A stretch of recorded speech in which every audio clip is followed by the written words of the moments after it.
Gipaubos sa libreng check-up sa Talisay City Health Office ang tanang traffic enforcer sa City Toda karong adlaw.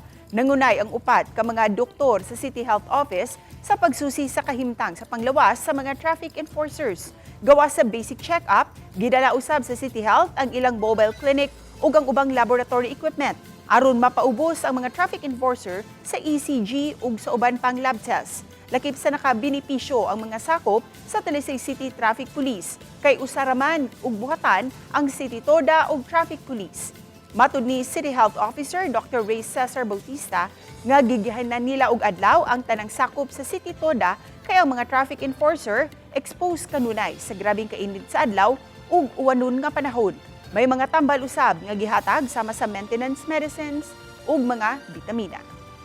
In recognition of the fact nga sila exposed by kining ilang trabaho ma'am nga ganahan ta nga healthy gid sila ba.